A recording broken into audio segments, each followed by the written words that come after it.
You're listening to English with Monty, the podcast about the English language. Today we're talking about direct translation and how you can help yourself avoid it.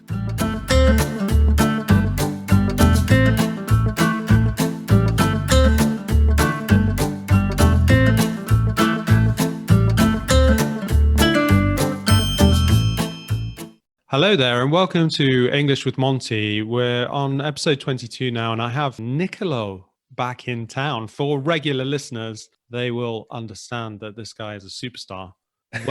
Welcome back, Niccolò. How are you? Hi, John. Thank you so much. I'm fine. And hello to all your listeners. There are millions now. Hello to all your million listeners. In fact, we only get millions just for your episodes. Oh, I know. I'm not surprised, for my voice, I'm not surprised. Anyway, spring has finally arrived, fresh air, sunny days.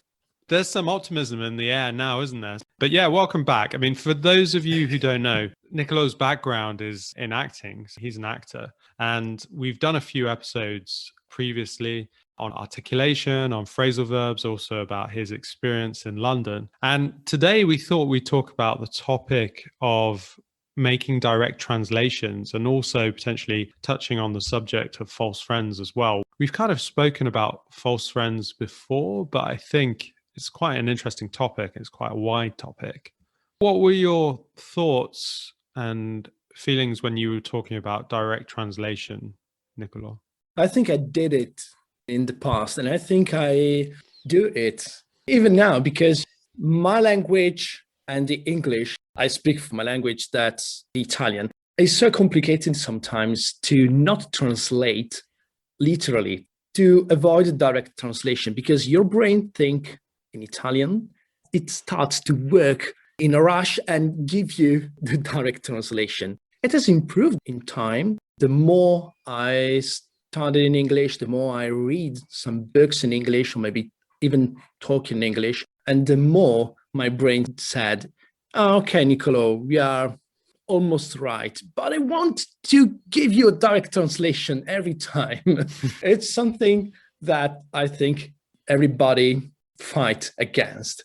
And there are some sentences that are just direct translated because of the culture. Because maybe in Italian, I say, for example, if I want to ask you what's the time, if I have to direct translation, I should say, what's the hour? Just an example. Yeah.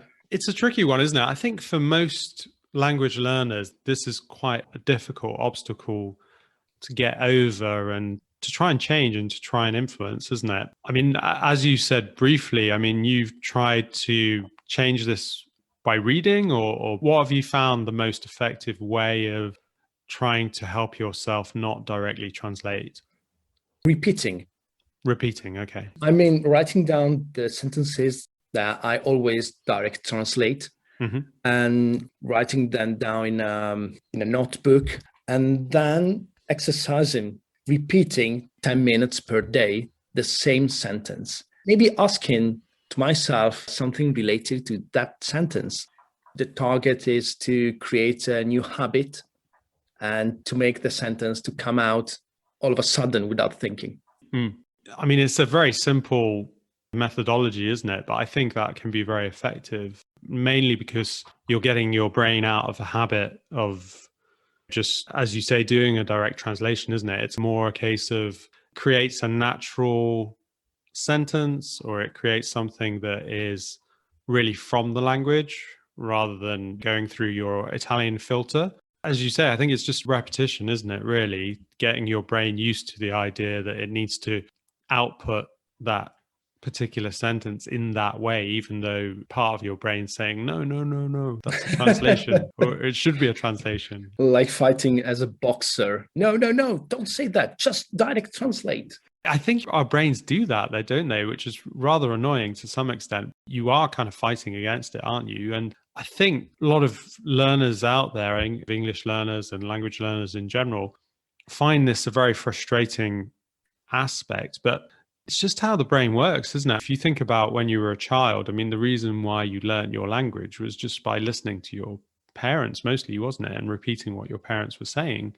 the same kind of methodology in a way can be applied to a different language. In an ideal world, you need to learn a language when you're a child, or certainly below the age of about 13 in an ideal world. But obviously, for everybody, that's not always a possibility, or hasn't necessarily happened, has it? When did you learn to a really good level of your English? When do you think you became confident? I think I became confident when I started to focus more on the sound, Mm-hmm. to challenge my brain to say new things, Mm-hmm. and asking to myself if the sentences I used were correct. When I started learning the new way, to say something in English, avoiding the direct translation, I started asking to me, okay, but is that the right way to say that? How can I say that? It became really frustrating, really, because Sure. you know that you want to avoid direct translation, but you ask, okay, but what's the right way to say that thing? Because your brain tried to get some false friends, words, and to put in direct translation. That's really frustrating. But I think talking with people were really helpful because you are involved in a different way compared to studying on a book, because there's your imagination, your emotions. Maybe you are trying to tell a story about you to someone that has different language. So you are more involved in that. And maybe your brain record the new way to say a sentence more easily. More direct interaction, you're saying, between other people. Because it's like avoiding the filter you were speaking about. Mm-hmm. It's like direct speaking. So the more you speak, the more you read, the more your brain, this is my opinion, I know that you are more expert than me in that. Not sure. It's like speaking it in a direct way, like your brain don't need to think too much. Definitely. I mean, I suppose it's more spontaneous, isn't it? But also as well, I mean, I would say, I don't know how you feel about this, but I would say on a personal level, it's very important to listen, especially in the early stages of learning. If you were to be able to spend time with native speakers, and even if your level wasn't very good, I know a lot of people feel self-conscious about this idea and feel maybe embarrassed about their level. It depends obviously on the context of where you're meeting people. But if you're meeting people, I don't know, in a language exchange environment, I mean, there's plenty of language exchanges that are done in different countries and different cities where you'd have English native speakers there if you're learning English, of course, and then they're perhaps learning your language. I think if you're able to put yourself in an environment, if your level isn't very good, but you're still listening a lot of the time and trying to just add small things, I think you can pick up an awful lot from native speakers just by listening. And at the beginning, that's really, really, really difficult because you don't know a lot of the words and things like that. But it's amazing how much you pick up about a natural way of speaking just by listening to stuff. And that can be also things like the radio, it can be things like podcasts. Do you ever find yourself when you're speaking to native speakers thinking, oh, he said that, maybe I should say that? Do you find yourself doing that? Yeah, but it happened with old things. I mean, maybe there were some songs that I couldn't understand in the past, or maybe some movies, some films in English, where I says, okay, I don't get what he's saying, so it doesn't matter. But now that my level has improved, when I come back to those songs or maybe films, I said, oh, that's what he's saying. It's a kind of magic because you know that you didn't understand that, but now it's like normal. The sensation is pretty strange.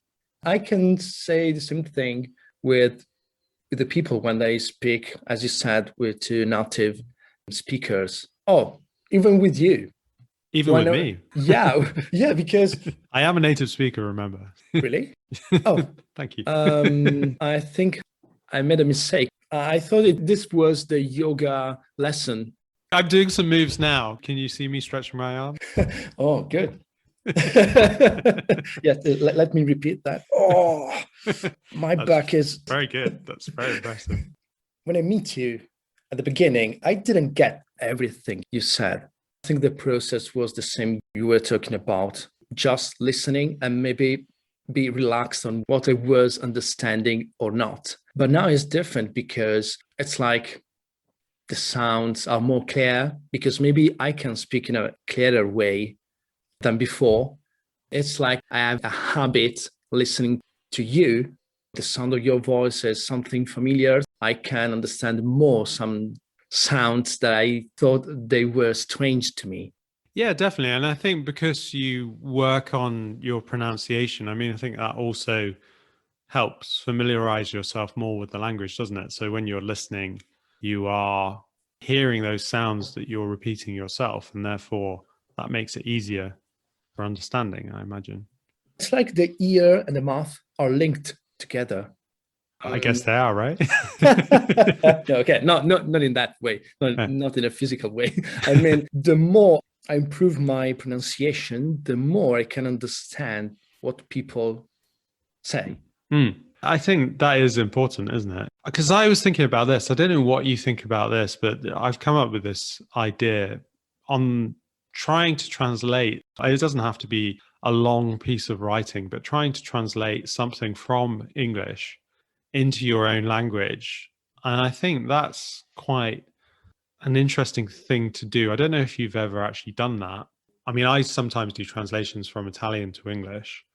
And my Italian is not amazing, but with the help of things like word reference, if there's any doubts, I can normally use that to help me to understand how I can write that in English. And I think things like that really underline the difference in terms of writing, but also it gives you an idea of small differences. So, for example, you can maybe look at translating something from a US publication and a UK publication. Again, it doesn't have to be a long text. It can just be something very brief, maybe on a topic you're very interested in. And then try and compare the two and see what small differences there potentially are.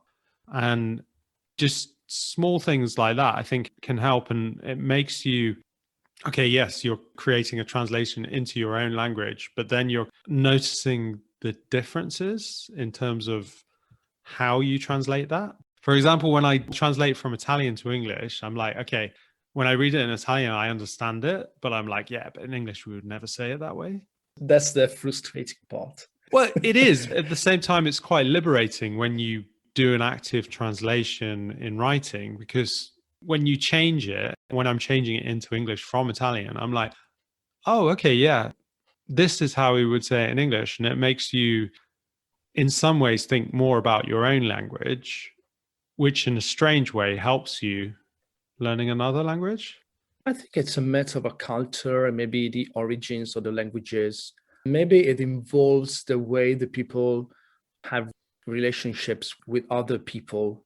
And that's how the language, I'm not an expert, of course, but that's my opinion. I think that, for example, when you go in a bar and you want a coffee, in Italian, we should say, I take a coffee. Mm-hmm. But I know that in English, you have to say, I get a coffee. If I think about the different type of translations of to get, is quite different. That's very complicated. I mean, I think that's curious, isn't it? Get's a good example. I mean, we did a podcast episode earlier on about that. And I think something like get is tricky in English, isn't it? Because it has a number of meanings. It's used a lot, but in that context, you can't necessarily give a direct translation. You can't really, because obviously in English you have one word, right? Whereas in Italian you would use maybe 4 or 5 words connected to that one word in English. Yeah.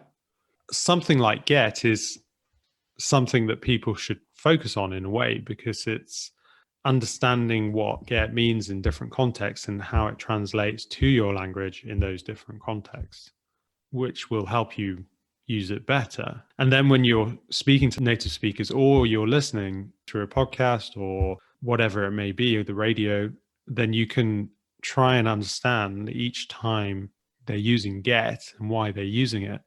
Get, that's always been a tricky one for me, really. I think it's a tricky one for every English learner, and I understand why.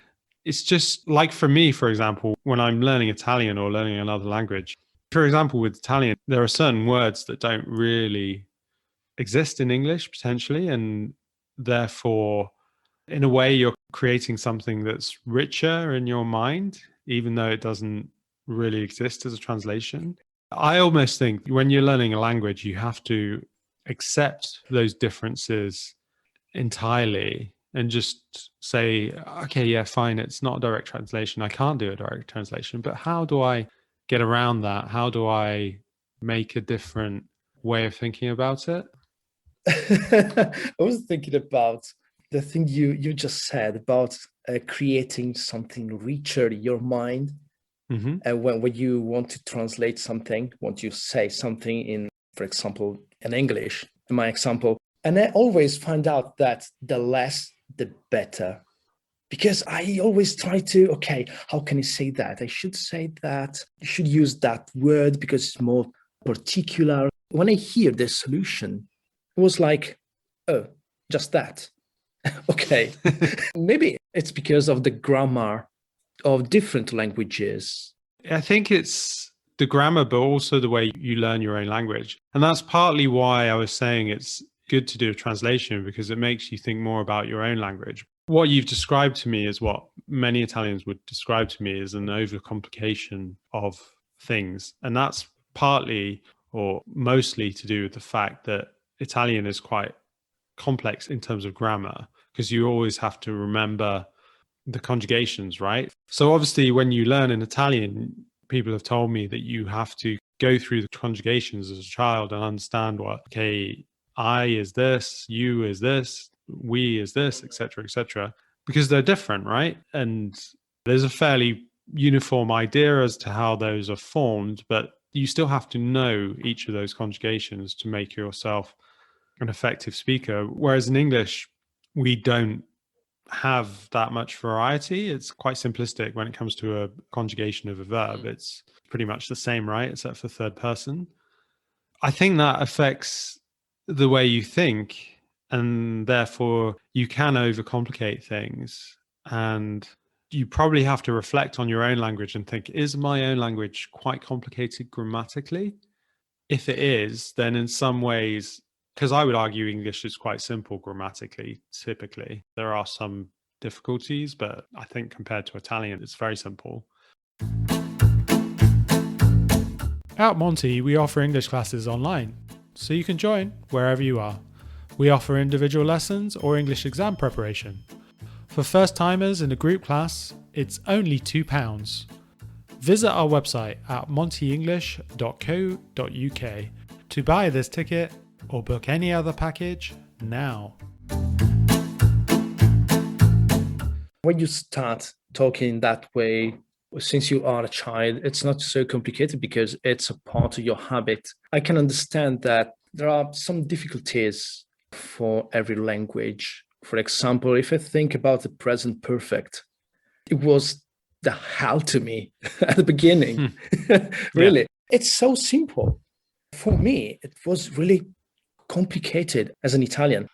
I started learning that just doing what you were talking about before, just to hear what a native speaker says, even if you don't understand everything, just to make you creating that habit. I started when I didn't understand anything at the beginning about present perfect. I started saying, okay, now I just start to read out loud some sentences with the present perfect. Mm-hmm. It was like my brain started to understand the scheme of that part of grammar. And now I can use that in, okay, not in a perfect way, but in a more natural way. Maybe that's because it's like to live again, to relive what the mechanics of the human mind do when you start to learn a language. I mean, it's like when you're a child, you start to listen to your parents, to your friends. You are training your mind on understanding your language. So I think we should do the same thing when you are adult. So listening to native speakers, friends, or native speakers, people, like reliving the same scheme of your mind. Maybe I've direct translated something and you didn't understand what I wanted to say. I didn't understand anything. No, I'm only joking. I understand what you mean. I think if you're focusing on a particular grammar point, and I think it's like with anything, right? I mean, for example, if you've bought a red Mini car, and as soon as you bought your red Mini car, you start seeing millions of red Minis around, which you've never noticed before, right? And I think it's the same thing with things like language learning. If you're focusing on the present perfect, and then you're, as you say, kind of repeating things out loud, which I think is a very good thing to do, and getting your brain used to thinking about that, obviously saying it, so therefore it's acknowledging that it's something to be said and it's slightly different maybe from your own language. But when you're listening to a podcast or when you're listening to the radio, you'll start to notice every time a native speaker uses present perfect. Yeah. Because that's what you're focusing on, right? In a way, that doesn't matter if you don't understand everything else the native speaker is saying and you just pick out or you just acknowledge all of the present perfect stuff that they're saying. I mean, that's fine. I think also when people are listening or interacting, they always feel they have to understand everything. And really, you don't. You just have to understand a general idea. We call it a gist. And I think if you understand a gist, and if you're using the present perfect, you're just going, he said that. He said that. And then that's fine. You don't have to understand everything. You can just pick those features out of it. And that in itself is very useful. The other thing that I find very useful, so I do a language exchange with Elena, who you know, obviously, in terms of Spanish exchange. She features in the articulation episode that we did. I remember. We did some awesome stuff there. Everybody listen to it. You have to listen to it. You can always adapt, right? Every time you're language learning, you can always adapt the way you learn. And I found one of the most effective ways of improving my Spanish is, I mean, I use a tool called Memrise, which is like an application. And sometimes I will just use it for 5 minutes a day, but it kind of repeats different phrases. Also, it uses a lot of phrases that are particularly Spanish from Spain. And I look at them and see them. And then if I have any doubts or any questions, I just spend half an hour or so with Elena and just be like, okay, what about this phrase? Do you use it? When do you use it? And think about the context of how the native speaker uses it, particularly if you're learning from a book. I would say when you're learning from a book, often you'll see things and the book will be like, okay, it's like this, this, and this. And it's very kind of exact with the way it does it. Or it says, okay, sometimes it's a bit different, but it doesn't really tell you completely how it's different or when you should use it or when you shouldn't use it. And then, you know, you kind of go to the native speaker and you're like, okay, in the book, it says this. What do you think? And they'll be like, oh, well, actually, where I live, we just use it in this way. And this is how we would say things. The book or something like an application gives you something to work with. And then a native speaker will be like helping you make more sense of it and also helping you understand whether they use it that much or whether it's something that you should prioritize in the way you speak. You mean that the book is too much, can we say, technical?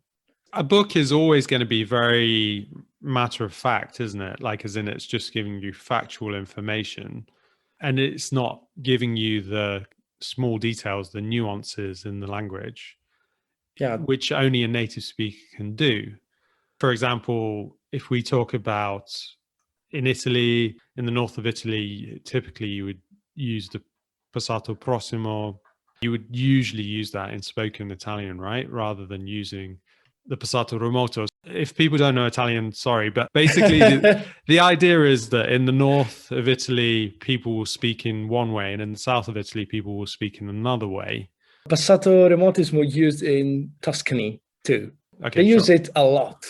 I didn't know that. My point is that even though the language of Italian in its strictest form says to you, you have to use the passato remoto in certain circumstances and the passato prossimo in other circumstances. Native speakers don't follow those rules strictly because of the way people speak and where they're from, right? Yeah. That has to be true of any nationality in any language.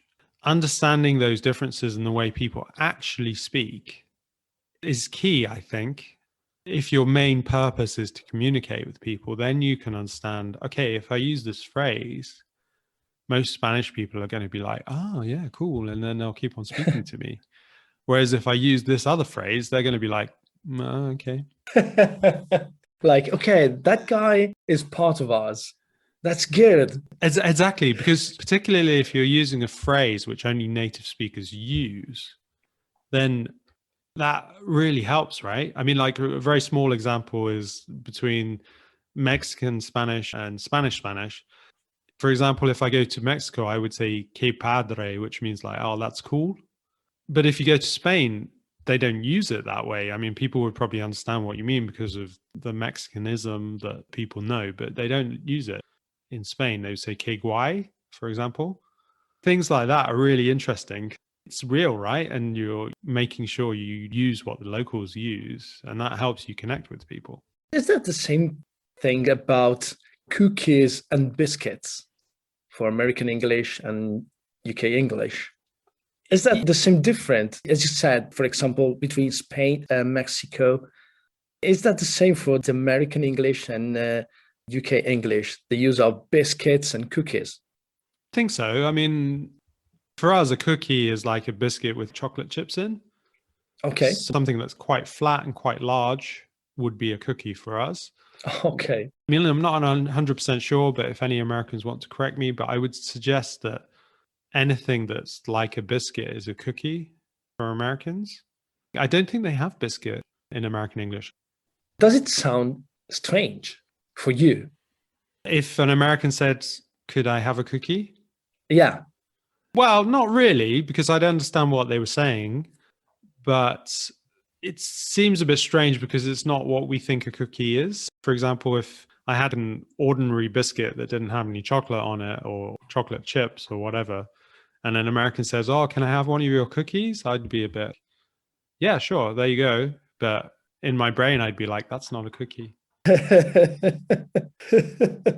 You know, because of the context, right? It's only when you're unfamiliar with the word or you don't use it really. I remember in the States, there was the word faucet, which is like in English, we would say tap.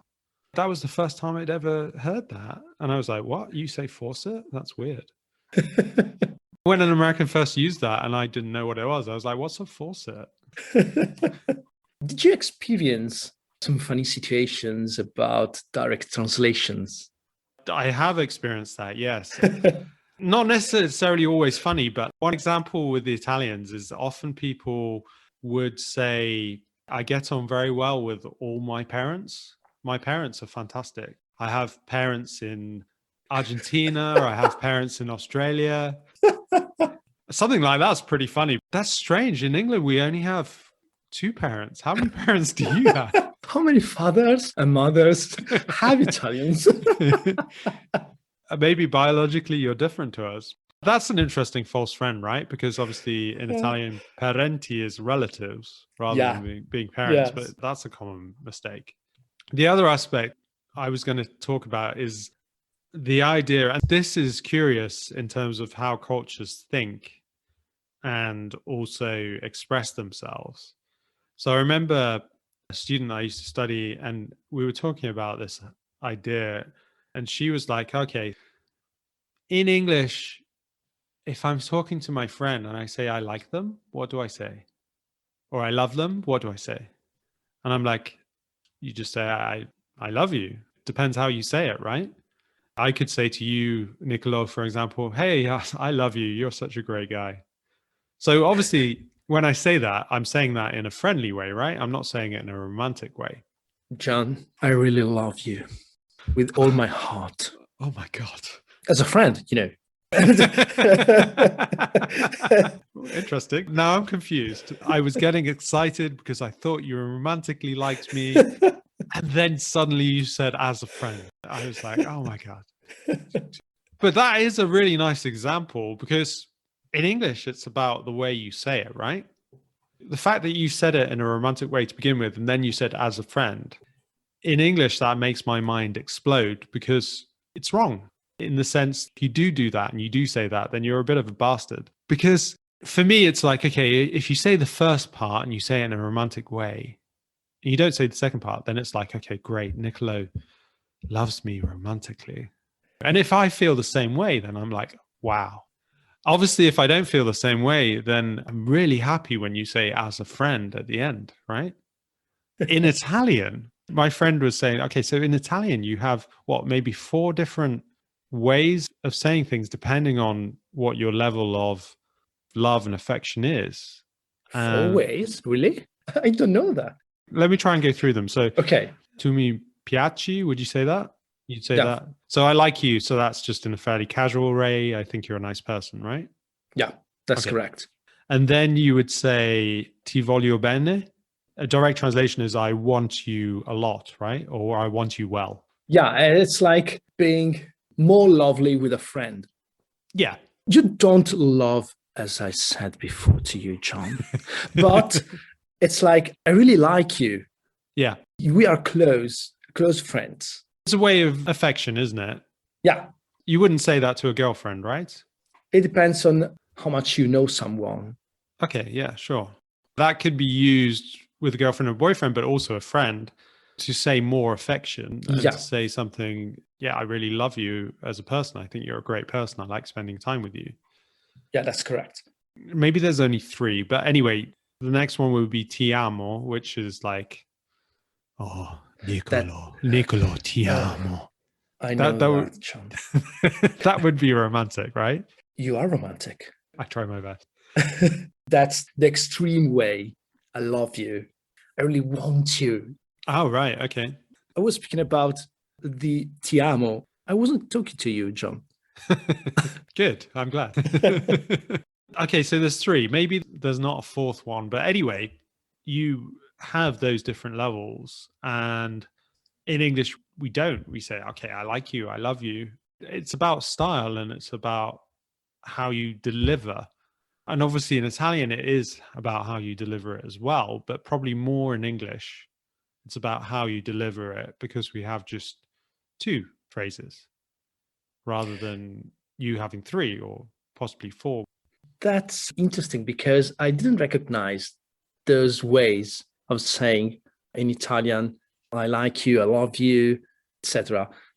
Because it's like it's natural to me. That's why I said 4 ways. Whoa. That's just because I didn't recognize in my language because it's so natural to me. Exactly. That makes you think, right? Therefore, something like ti voglio bene, if you directly translate that into English, it makes no sense at all. So you may as well just remove it as a translation because it doesn't exist. The translation in English would just be like, I love you. I really enjoy spending time with you. So it's the way you say it. That's interesting because it's like having different shapes for the words. I mean, the way you say something is maybe so important, is more important than what you're saying sometimes. Yeah, very much so. I can't say, Jon, I hate you. Really? No, I can't say that. You can. I'll be happy. I don't really like you either. So that makes me happy. That's good. Damn. When you say that, there's real feeling in your voice, right? If you genuinely mean it, there's real feeling there. If I say to you, oh, Niccolò, I hate you.